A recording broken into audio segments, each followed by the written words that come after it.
You're listening to episode 152, Turning Your Past Experiences into Something Positive for Others, with Michael Bluemling Jr.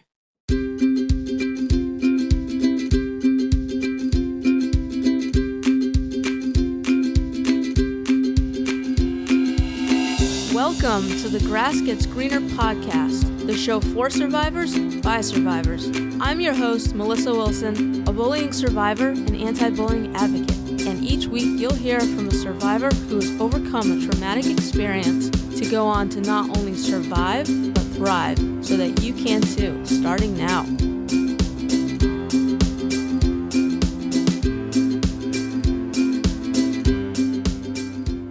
Hey there, welcome, and thank you so much for tuning in to this latest episode of the podcast. I'm so grateful to have you here. And today we're going to be joined by U.S. military veteran and author Michael Bluemling Jr. Before we get into it, I just want to let you know that this episode is sponsored by Navni.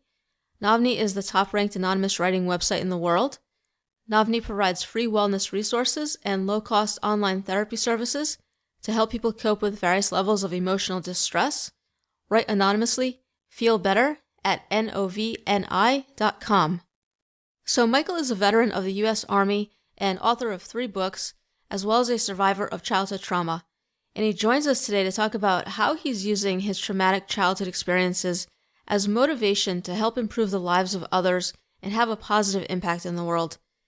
In particular, he's going to talk about his chaotic childhood and being in and out of group homes and foster care, and how he already wanted to help others when he was only 7-8 years old, and how that's turned into the work he's done as an adult. And how instead of dwelling on his past, he's used his experiences as motivation for what he does now, and how joining the military at 19 provided him with a structure that he didn't have growing up. And he'll also share about some of the other things that have helped him to get to where he is now. And he'll also talk about one of his books, Turning the Page, Overcoming Abuse to Reach Life's Fulfillment. If you're looking for some hope for your situation, this episode is filled with it. And so without further ado, we're going to go ahead and get into it, and I'm going to go bring Michael on.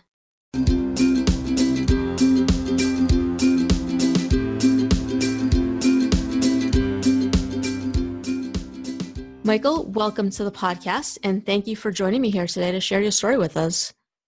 Oh, thank you very much, Melissa, for having me. It's my honor to be able to help influence people positively and be an advocate for change around the world and helping people who are going through, some adversity in their life and being a little beacon of hope for them.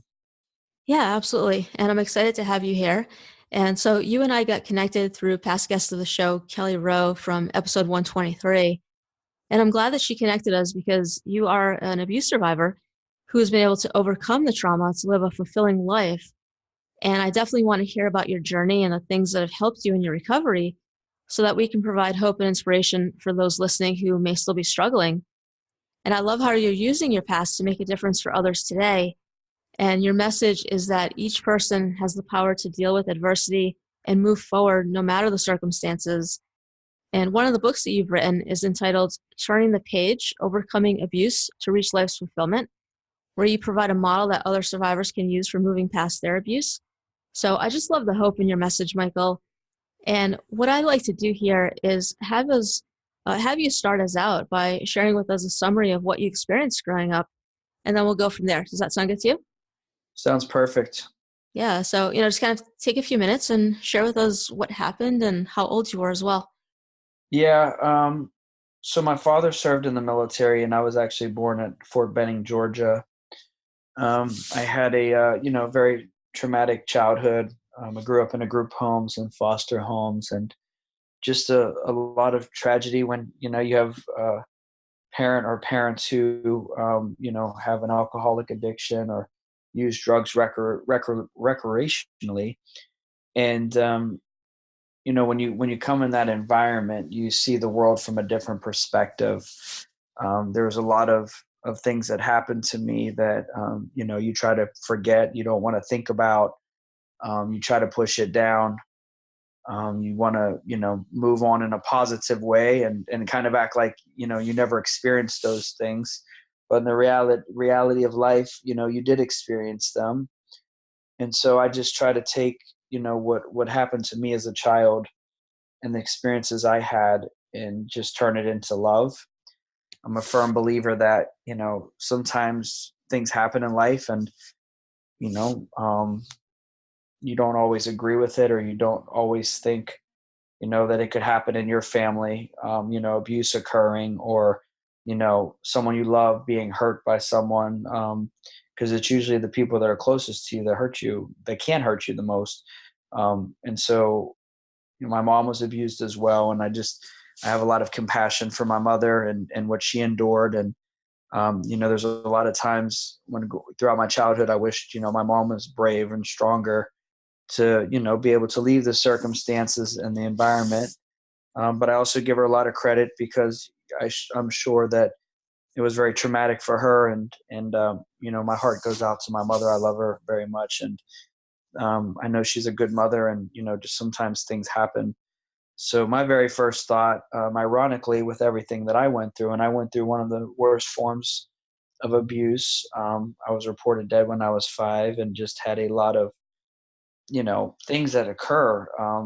But luckily, I had some counseling as a kid that helped me to be able to, become the anomaly where someone endures something as tragic as I have, and on a repeated basis, that you're able to move forward. But the great thing about it is just, having the faith in God, and believing in yourself, that even though something has happened traumatically in your life, that you're able to move forward and do something positively.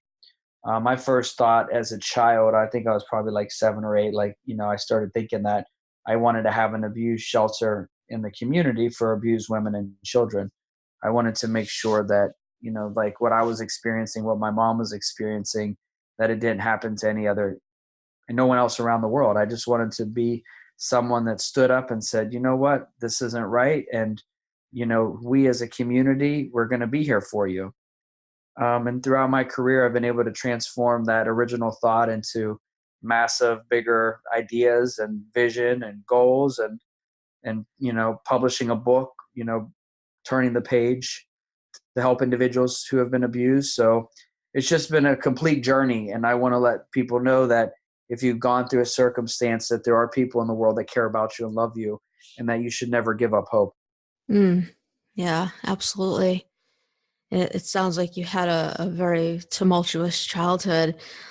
How long did you experience these traumas?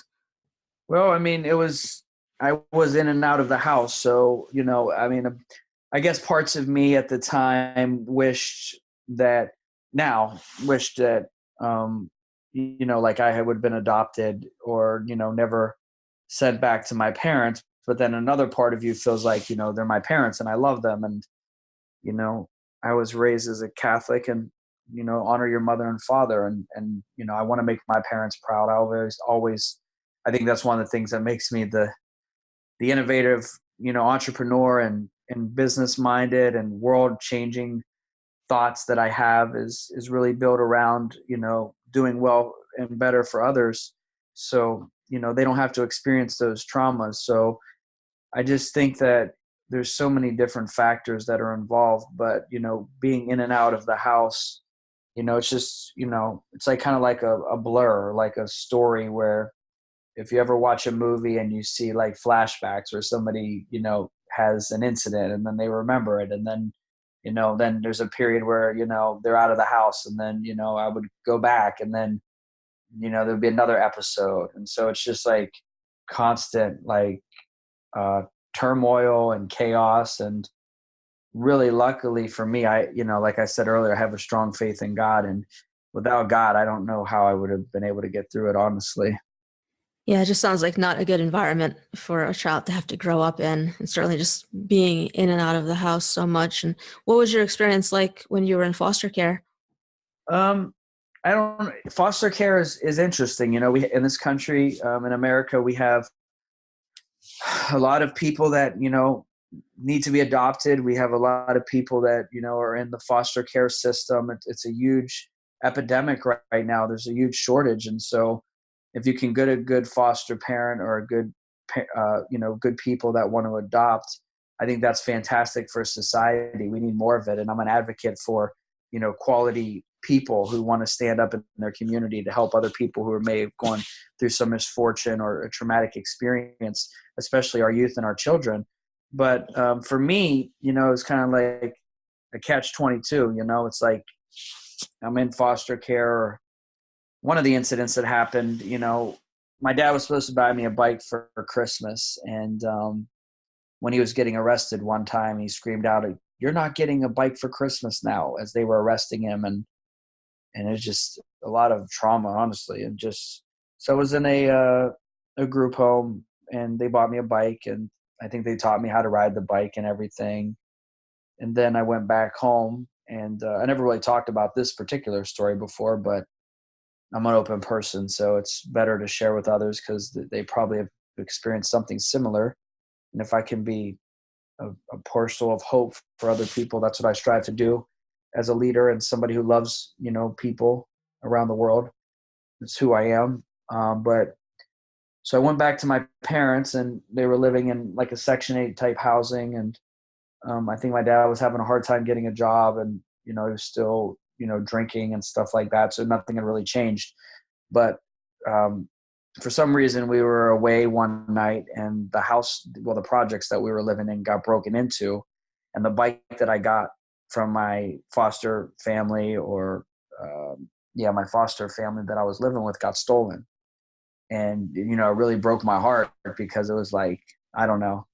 It was like when you go through trauma and it just, you're dealing with a lot as a child, and then, you have something positive that comes into your life, and then that whole environment gets changed on you, and then you're shifted back home, and those are your parents, and you want to love your parents and be a good kid, and you want to make your parents proud, and then then the bike gets stolen. So Yeah, you lost something nice that you had. yeah, it was really terrible for me, just emotionally and psychologically, just because when it happened, it was just kind of like, wow. So after that, I tried not to get too close to material things. I'm not a materialistic person. I don't really put a lot of value in, just things that collect dust, or, things you collect. It's just, they're just things that are there. I think relationships are the most important thing, and having love in your heart, and love with other people that care about you. And that's what I try to do as an adult, is surround myself with other people who love me and care about me, and I love and care about them, and try to, break the cycle for my children. Yeah. Were you going to different foster homes each time, or was it always with the same people? No, I don't even, there's like so many different things that happen that it's like fragments of memories that, sometimes I live with some of my relatives. Sometimes I lived in different foster homes. It's kind of like it's a huge, huge, huge, huge adventure, basically, of chaos and instability. That's the biggest thing, is the instability. So Yeah. it's hard to piece it all together of everything, but it's definitely different people and different places. Yeah, that's tough. And so tell us about, the ways that you were impacted by this as you were becoming an adult. Well, as an adult, I mean, I've always been an honor student in high school. I was always got straight A's and B's. Like, I'm a very, very good student. And so I was an altar boy as a kid as well. So I just poured my life into, the vision I had of that nobody else that I could impact would go through what I did. And so that's been kind of my life journey as an adult. I went on to serve in the United States Army. I was a non-commissioned officer. I served for 4 years. I did one deployment to the Kosovo conflict in 2000. I'm a pre and post 9/11 veteran. I used my GI Bill, my post 9/11 GI Bill, for my 4 degrees and certifications that I received. I have a business degree, and I have a master's from Penn State. And then from those experiences, I went on to start a business and published 3 books. So as an adult, the way that I dealt with it is in a positive way, and just not dwelling on the past, and being very, very aware of, what could happen, if people don't have the resources and education to, remove themselves from a situation. So I wanted to take everything that I went through as a child and turn it into positive things for people in the future. Yeah, I love that. I love how, you use it sort of as a source of motivation, I guess, and allowed it to propel you to do all these things. Did you find though, I mean, given that you had so much instability growing up, that it was a bit of a difficult adjustment for you as an adult, or was it not so much?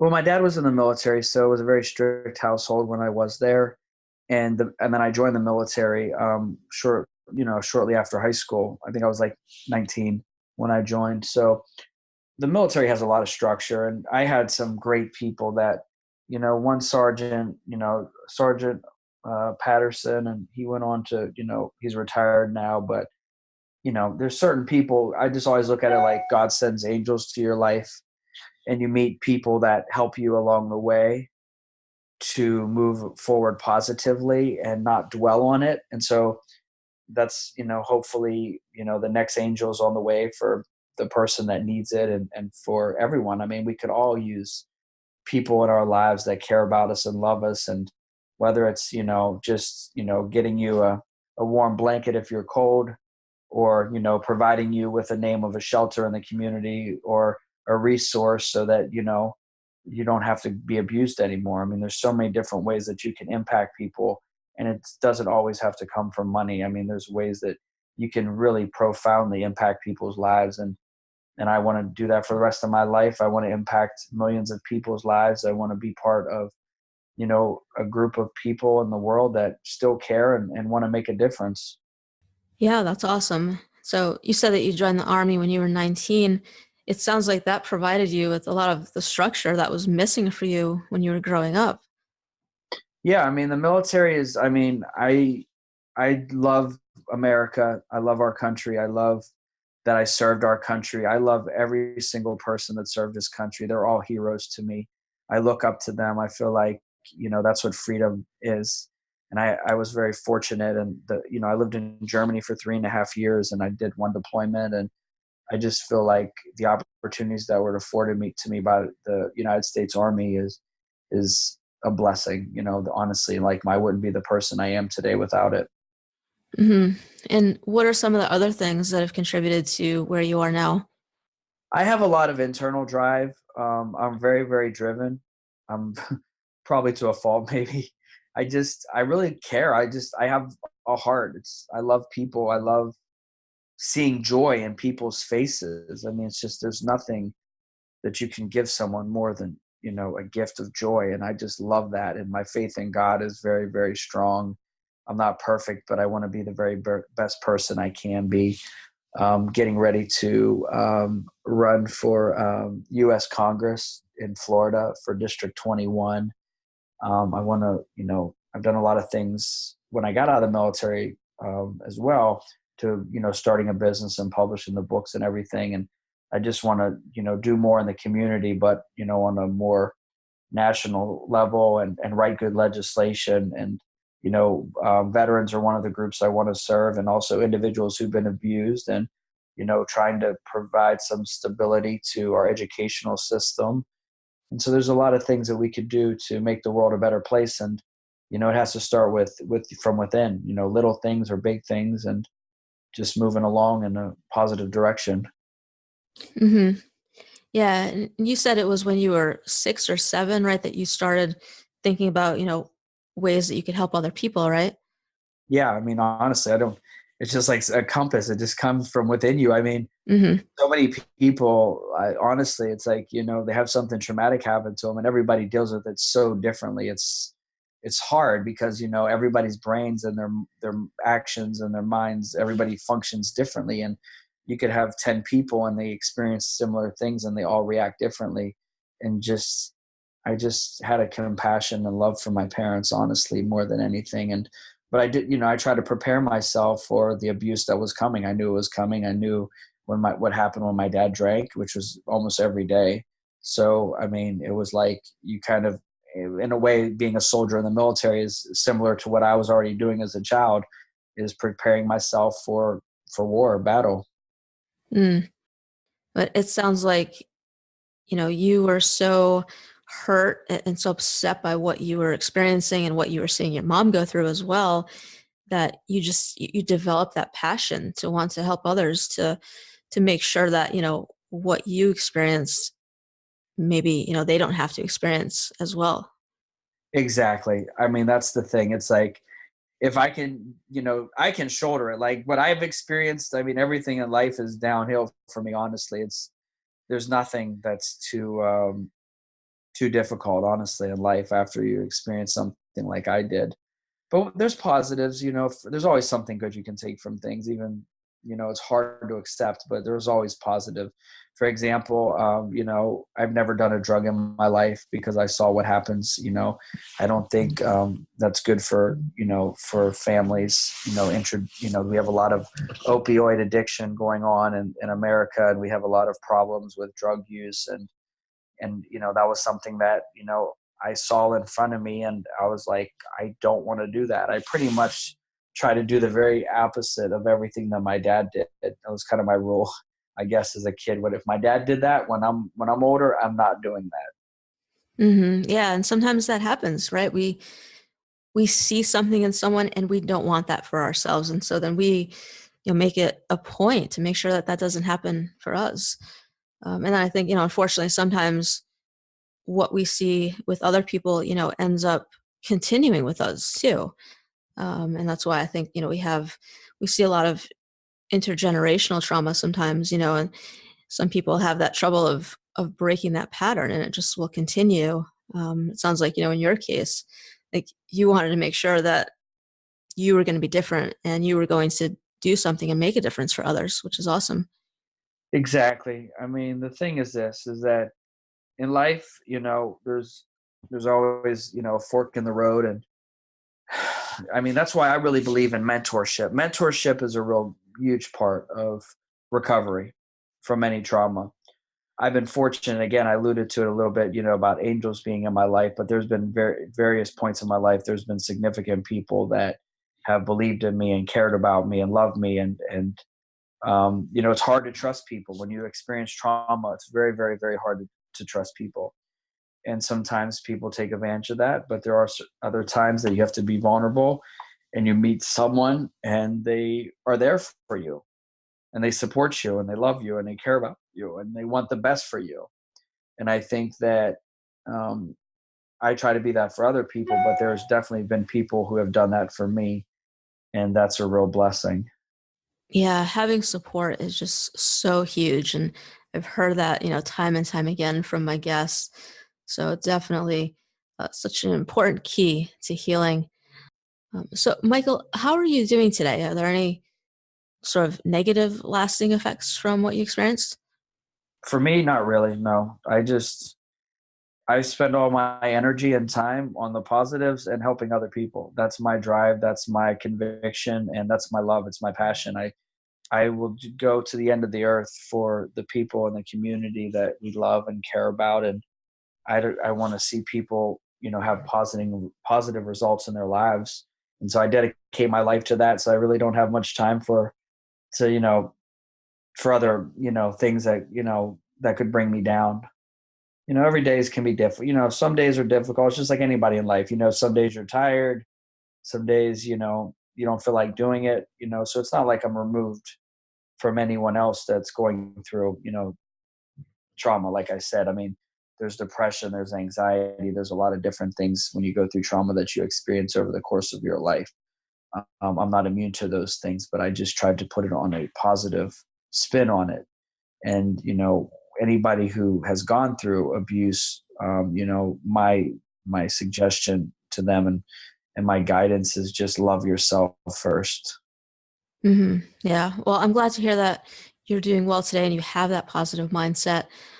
So tell us more about what it is you do and what you have going on right now.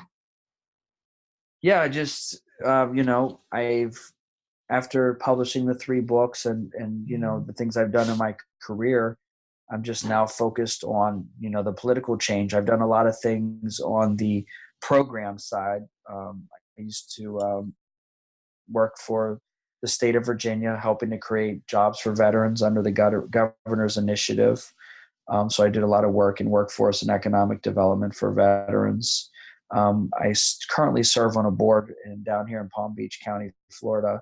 It's on the Birth to 22 initiative. So it's an initiative to help people who have gone through domestic violence and focused on children and different elements of early childhood education and trying to conquer that from a local level, and that can have statewide impacts and global outreach, depending on the results. I mean, really, it's just putting my hand in the pile and anything that I can do to help. I've served on some other boards down here in Florida, and so it's just continuously being involved in the community and taking a leadership role. It takes time to do that. It's like as a professional, you have to build in the belief of yourself, and it's like a step-by-step process. That's why I wrote the book Turning the Page. It's really important because there's three stages of going through your transition of overcoming abuse and moving forward in your life. And so I basically developed a 7-step process that goes over 9 chapters. So each chapter has a different subject, and it's just designed to help people, give them a guidebook, a map, a roadmap, so that they can, start to believe in themselves. And from somebody who has experienced it, I think counseling is very, very important to help someone who's gone through trauma, but, relating to someone is equally important. Yeah, absolutely. Where can people find the book if they're interested in it? All my books are online, Barnes and Nobles, Amazon, all the other sites. They can find any that book or my other 2 books I published. One of the other books I published is a 6-month devotional. It's called Our Journey Heart to Heart with God, and it's a really powerful book. And so I just try to connect with people and give them. Basically, my books are based on an authentic leadership model, and that is when you go through things in life and it's real things, and you put it out to other people to help change their lives.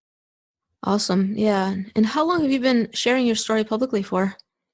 Well, the first time I talked about, so my book Turning the Page, it's not necessarily about my abuse, but the introduction I talk about, a little bit of the things that I've experienced as a backstory, but not even to this detail.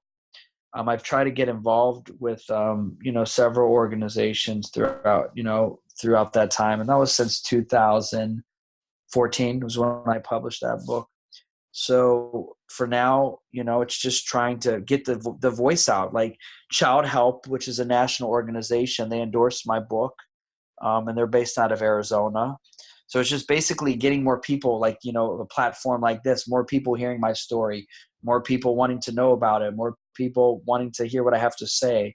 I think that the community is the biggest sounding board for more information. Absolutely. Yeah. What type of response have you been getting from people?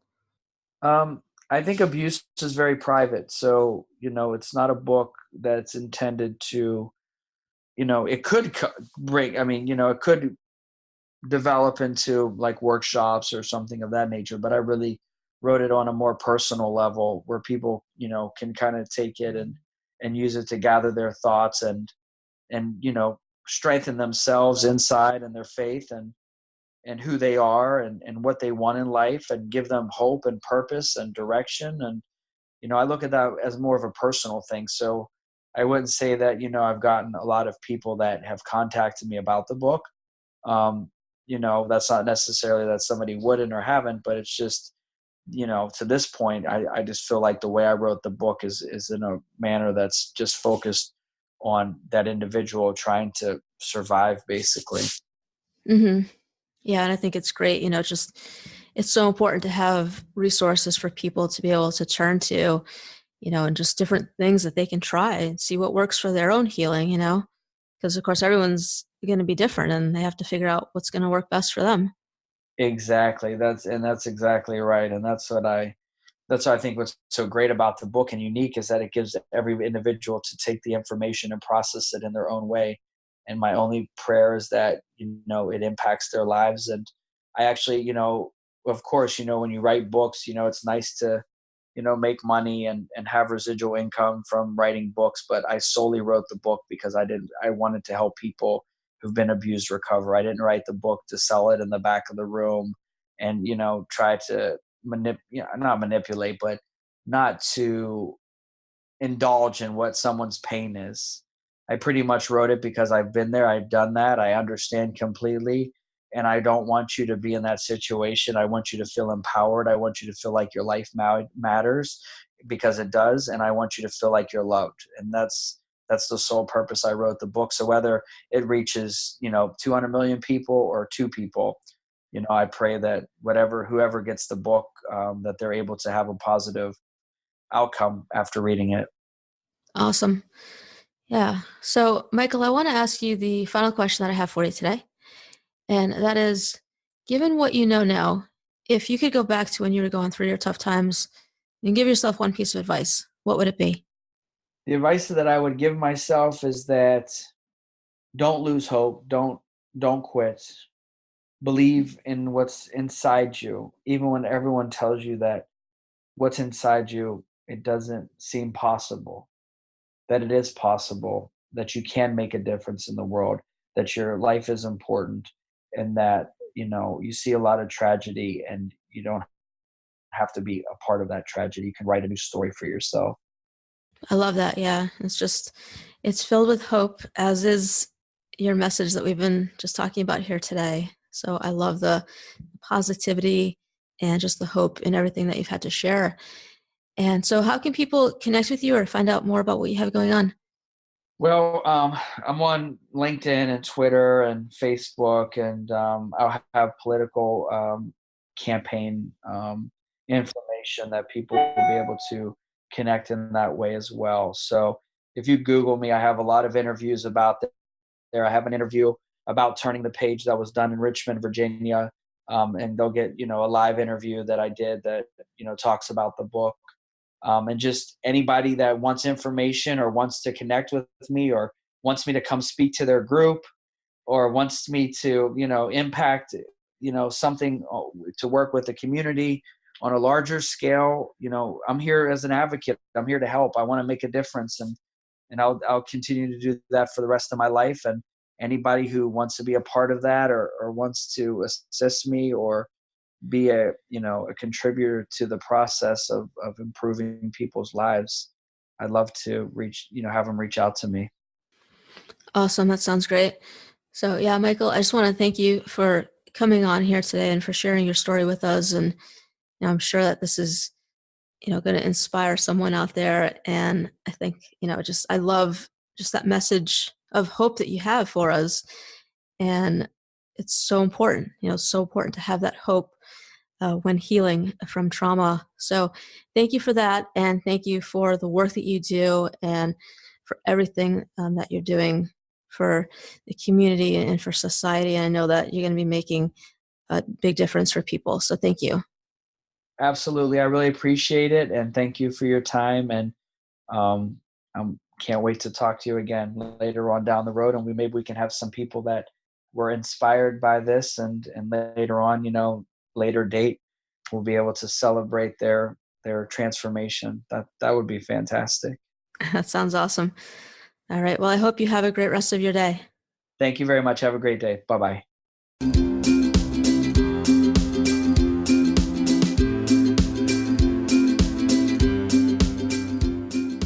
Thanks for listening to the show today. This has been the Grass Gets Greener podcast, episode 152. Go to thegrassgetsgreener.com/Michael Bluemling to find the links mentioned during this episode or to leave a comment. So I hope you enjoy this episode with Michael and were inspired by it. I love his message of hope and how he's so driven to make a difference for others because of what he went through as a child. If you're someone who has been healing from a past trauma and you're getting to that point where you're thinking about using your experiences to help others, then I want to encourage you to think of maybe one small way in which you could do that. I know it's scary when you first start speaking publicly of your experiences, but know that there are others out there who can benefit from what you have to share. And there's also healing that comes from helping others as well. Let's all think of ways in which we can help those who are hurting and make a positive impact in this world. And be sure to come back for the next episode for more inspiration. Also, head over to the website to grab your free copy of the Top 10 Strategies Guide for Survivors. In it, you'll find the top 10 most common strategies my podcast guests have used for overcoming the effects of past trauma. It's a great place to get started if you're looking for some strategies that can help you in your healing, as they have helped my guests. And you can find that at thegrassgetsgreener.com/guide or also on the show notes page. So be sure to grab that if you haven't yet. And lastly, don't forget to head over to iTunes or Stitcher to leave the show a rating and review so that we can reach as many survivors as possible. And, as always, have hope.